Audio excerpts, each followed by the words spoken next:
This is exciting.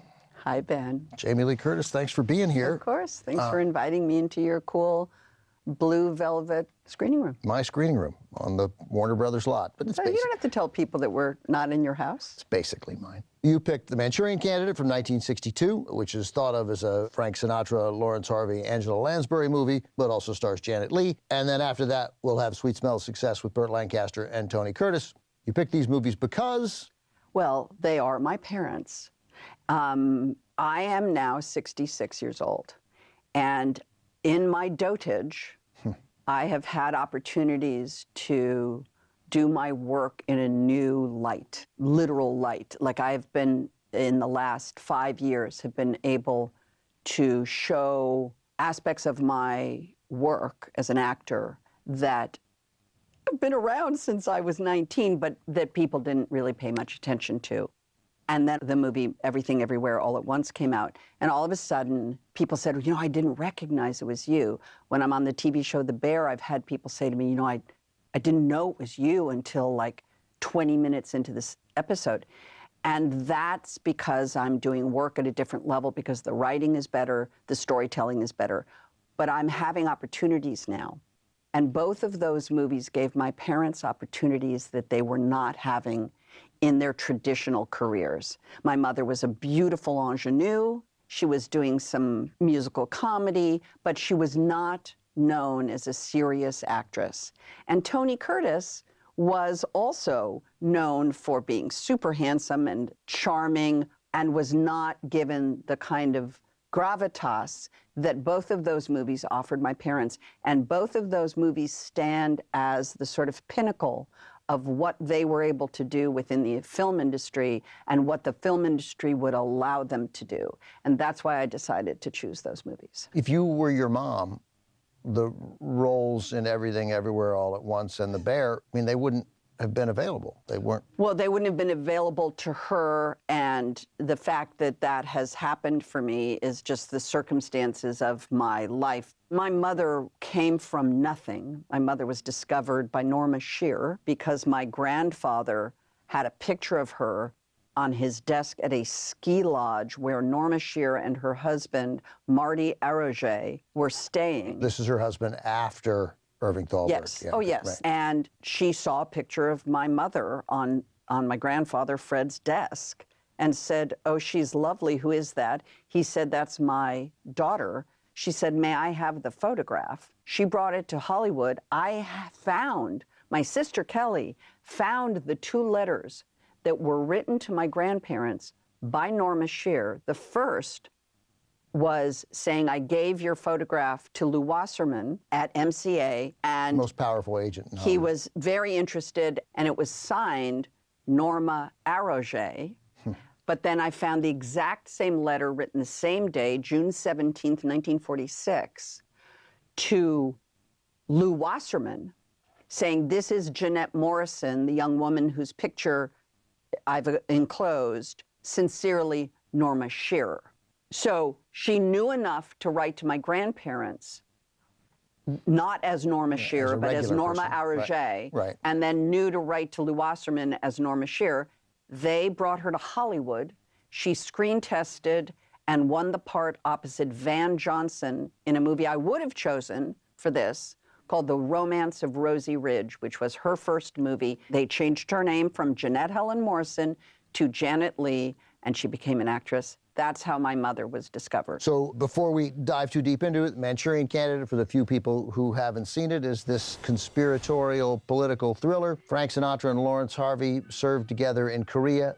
Something happened to them over there. Something awful happened. That is now affecting their lives in dramatic fashion back in the States. So what did this mean to her to get a film like The Manchurian Candidate, you know, opposite Sinatra, Lawrence Harvey, Angela Right. Lansbury? So I don't know, because it would mean that I have studied my mother's oeuvre and her, literally, I would have to be a scholar of my mother, and I'm not. What I will tell you, the story of The Manchurian Candidate that I know that is very affecting is that she was served divorce papers. Look, I can't even say the word. I almost cried. She was served divorce papers on the set of The Manchurian Candidate. and did the train scene the day she was served papers By your father's by lawyers. Tony Curtis and his lawyer. Yeah. Janet Leigh and Tony were a big public couple, and he left her for an underage girl. But the reason I bring it up is because I've watched the scene on the train, both the scene where they're sitting in the train compartment and he can't light the cigarette, and she's just observing him. And then he leaves, and then they're in the center console of the train, and she goes out and lights a cigarette, and it was a very sexy move, and hands him a cigarette. And then they have the first conversation on the train, which is extraordinary. I believe that was the day that Tony filed for divorce.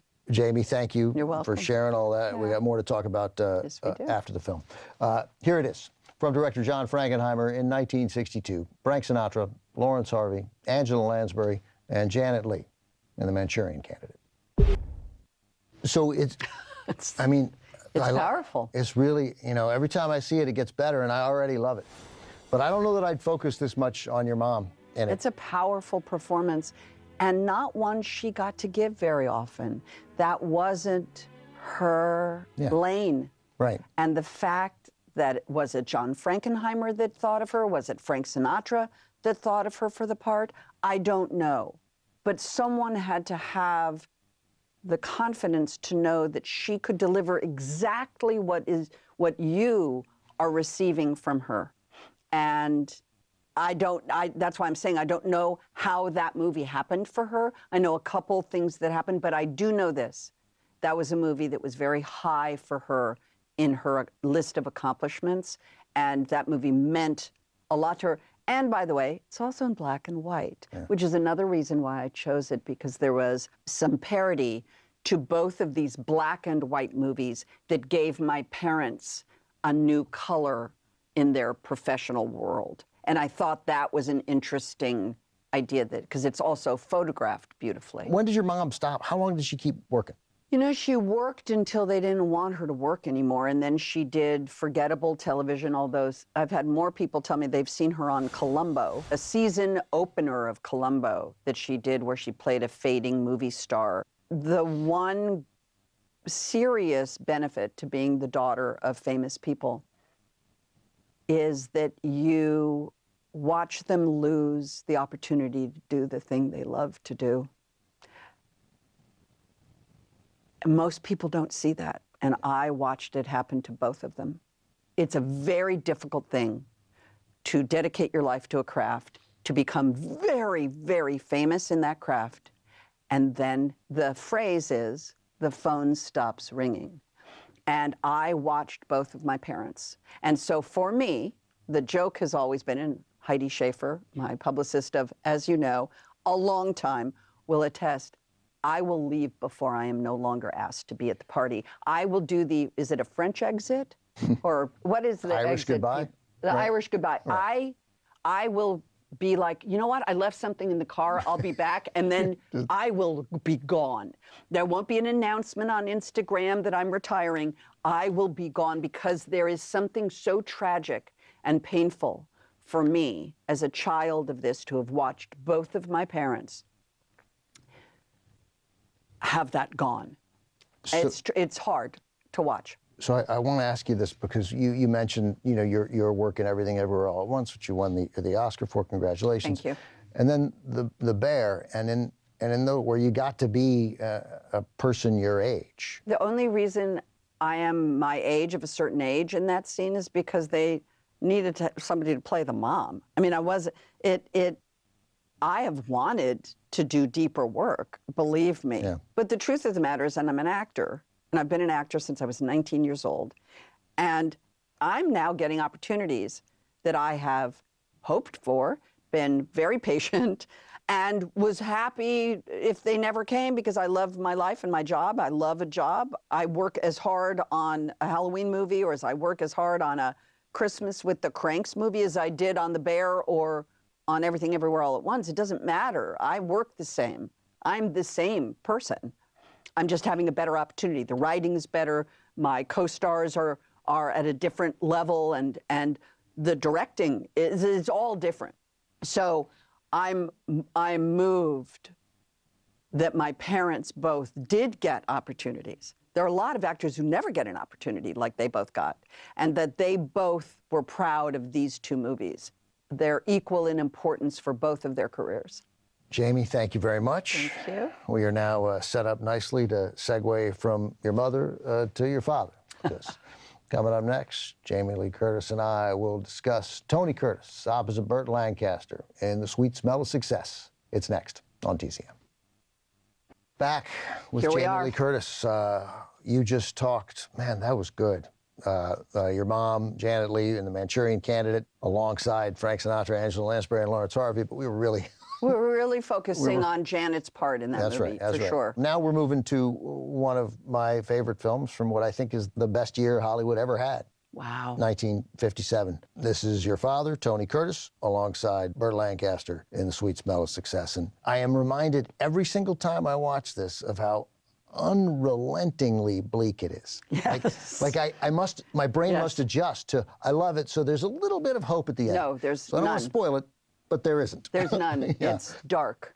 And by the way, it's also black and white. Yeah. James Wong Howe, beautifully photographed. Yeah, it's one of the most It's beautifully photographed movies incredible. there. Yeah, it's really amazing. Yeah. So when we talked about The Manchurian Candidate, you talked about how important it was for your mom. How was this movie, Sweet Smell of Success, important in a similar way to some extent for your father? Well, the movie was important to him, so much so, and although he didn't choose it, when my father died at his funeral, the funeral card that was distributed said, "The cat's in the bag and the bag's in the river," which is Sidney Falco's line to JJ, saying that the thing that you wanted me to do is done. It's done, and it can't be. Cat's in the bag and the bag's in the river. Yeah, it's like the most famous line in a movie that's filled with great lines. And so the fact that that was his final word, if you will, tells you how important. And I will tell you this. My mom was grateful to the day she died for her life, for her remarkable career. Tony Curtis was angry all his life. He was angry that he didn't get the respect he wanted. He was angry that other actors got the respect that he felt he deserved.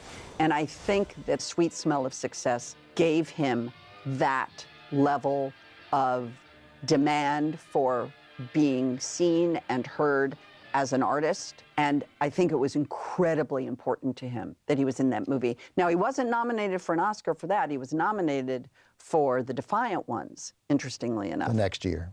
But I think this was his most important contribution as a film character from start to finish, that he was responsible for, not the words, obviously, beautifully written, but the interpretation.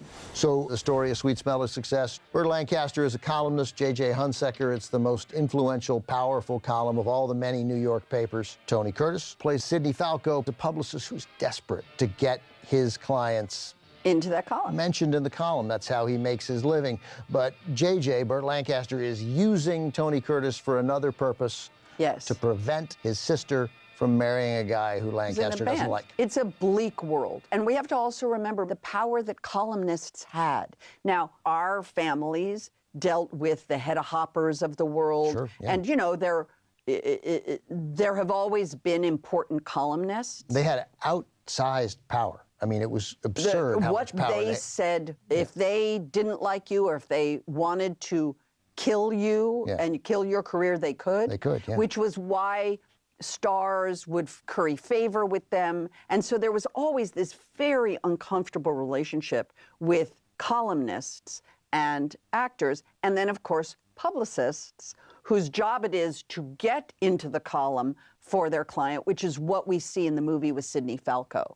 Right, and then we see this, I mean, J.J. Hunsaker, Lancaster's character, he is the most important column, but we meet all these other columnists, too. Who are all Sidney- vying for the same little tiny bits of gossip and innuendo that they can plant in their columns. I have a question. Yeah. Is there a sense of some sort of sexual feeling? Burt Lancaster's sort of obsession with his sister. I don't think there's any doubt about that. I mean, first he says, like, you know, I don't want to lose her. Like, Right, but that's... what are you going to lose her to? She's going to be married. If you're not a crazy person, she'll call you all the time. Right, and she'll be happy, and she'll have children, and then you'll be an uncle. And there's no suggestion anywhere in the film that he has any personal life. Well, that's the other thing. Right. There is a kind of a question of, is that amount of control a way to not have to have any sexual impulses? There's a feeling that this is a man who could use a little release, if you know what I'm saying, without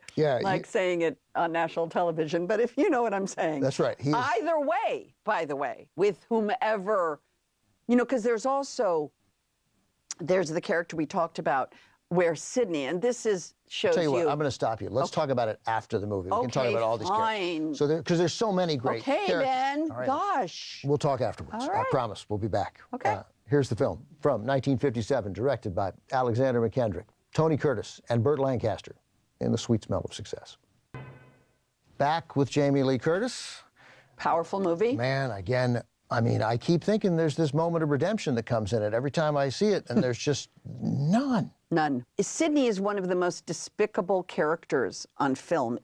He has no scruples whatsoever. And we were talking about the scene where there's a young woman who works as a cigarette girl. Barbara Nichols, Rita. And clearly they've been intimate before. And the way he uses her, he literally pimps her out to this other columnist. Right, a rival.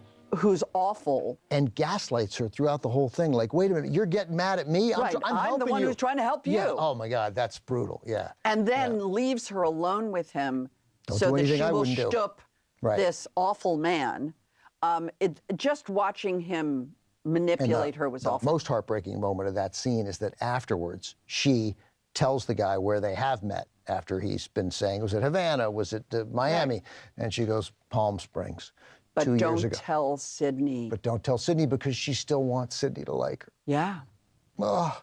Heartbreaking. But you also get the charming Tony Curtis. Totally. So you get when Sidney goes to JJ's secretary to read the column, he also is charming and sweet and funny, and she, of course, is charmed by him. So it's about charm, it's about manipulation. It's a really dark movie. So he makes this movie in 57, and then in 58 makes I'm born in 58. You're born in 58? All right. Then does the Defiant Ones in 58. That's the artistic pinnacle of your father's career. And he was nominated for an Oscar for The Defiant Ones. And did that wonderful thing of making sure he shared credit equally with Sidney Poitier, which is a really great thing that your dad did. Why was your dad unable to sustain that degree of artistic success? Although, like the Boston Strangler, he was really good. And but that was many years later. Many years later, yeah. I think it was arrogance.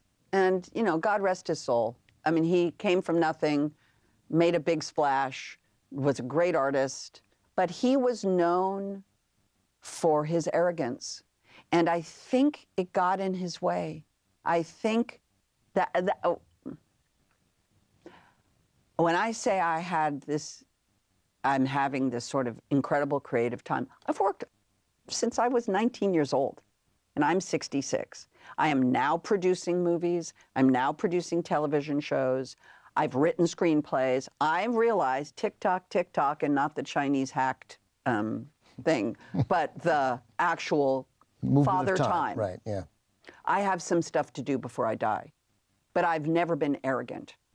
My mother was never arrogant. My mother felt gratitude from the beginning of her career, from her incredible being discovered. Tony, who also came from poverty, was arrogant and angry and felt that he wasn't given the respect he felt he deserved. And I think it got in his way. Now, that's me being an adult child of a dead father. Yeah. Right. One who I respected and loved. But I also know that he had a terrible amount of anger. And I think that's what got in his way. Why do you call your father Tony Curtis and your mom, Mom? Because I barely knew him. My father was a Marine named Bob Brandt. That's who your mom married? That's who my mom married and who raised me. So I was raised by a Marine, and I was not raised by Tony Curtis. So That's why we get Mom and Tony Curtis. Yeah, and by the way, I refer to her as Janet Leigh occasionally. Yeah. Because they, by the way, those weren't their real names anyway. Right? He was Bernie Schwartz, she was Jeanette Morrison. Right. And they were fantasy people. Yeah. And that's why I say when I read their books, it's a bit of fiction. Yeah. My mother was kind of a greenhorn, but my father, kind of stuck the knife in a bunch in his books. He's quite angry. Yeah, he was angry. So I think when that's to answer your question, not about why I call him Tony Curtis, but to answer your question about this work, I think that sweet smell of success, excuse the pun, of 57 and 58, which should have been the launch pad for him to then be the multiple Oscar winner he could have been. I think whatever happened in 58, 59, you know what I mean? Like whatever's going on there, because by the time he left my mom, she had the opportunity in Manchurian Candidate. She got an Oscar nomination for Psycho. Right. And then he kind of did shitty work after that. Jamie, thank you. You're welcome. Thank you. I don't get better than you, and this interview doesn't get better. Thanks. Thank you. It means a lot. Jamie Lee Curtis is done for the night, but the movies, of course, will continue here on TCM, and as always, they are uncut and commercial-free.